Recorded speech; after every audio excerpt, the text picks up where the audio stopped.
Hey, hello, welcome back to Algebra 1. Today we're going to be doing lesson 13.5, writing the rational factor as the coefficient of the irrational factor. So this is pulling on more of the radicands and radicands that we've been working with before, as well as the square rooting and cubed rooting that we've been working on, and adding it to more of a multiplication, using it in a different type of way.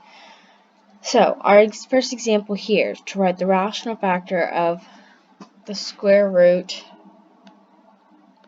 of 20a to the power of 6 as the coefficient of a rational factor. So to do this, what we're going to do is we're going to take this and go, okay, well, what times what is going to get us 20? And there are several options we could take. 1 and 20, 2 and 10, 4 and 5. Now they chose to do 4 and 5 primarily because what we can do is we can square 4 quite easily, but we can't square 5.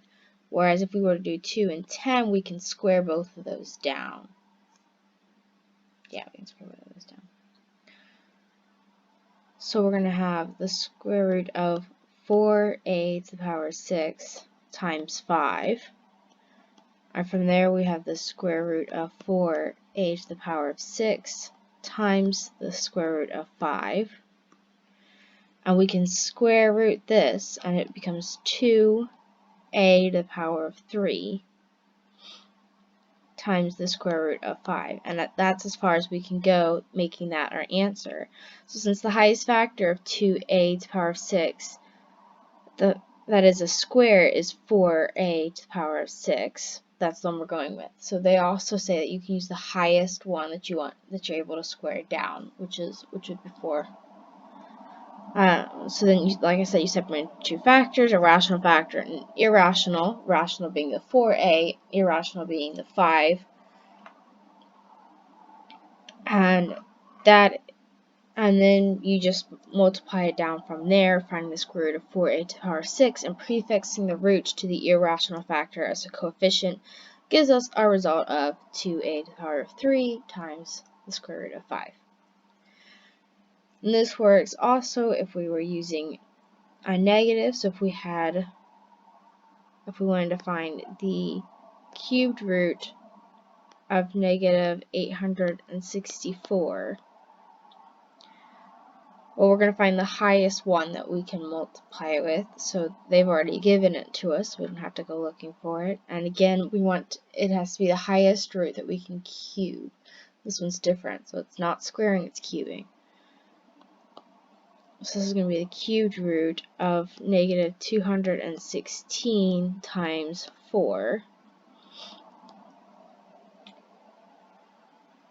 And because we can't cube 4, but we can cube negative 216. Negative 216 times the cubed root of 4, which then gives us negative 6 to the times the cubed root of 4.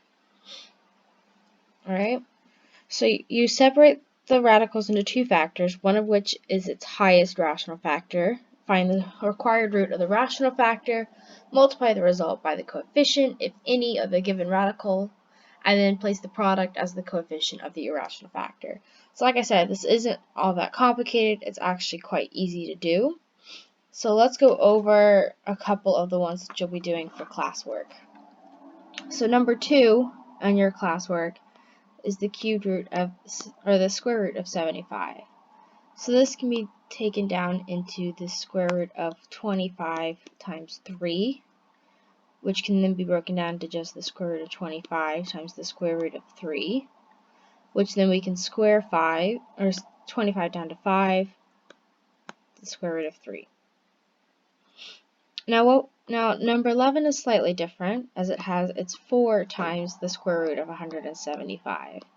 So if we were doing this one, it'd be 4 times the square root of 25 times 7, which, just as we did up here, it can go into 4 25, 7, 4 times 5 to the power to square root of 7, and then 20 square root of 7. And let's go over one more, just because this one is also slightly different from the rest. 16 is 4 128 to the power of 1/2. Now, you already know how to flip this so that it is represented as the radical that we are used to seeing.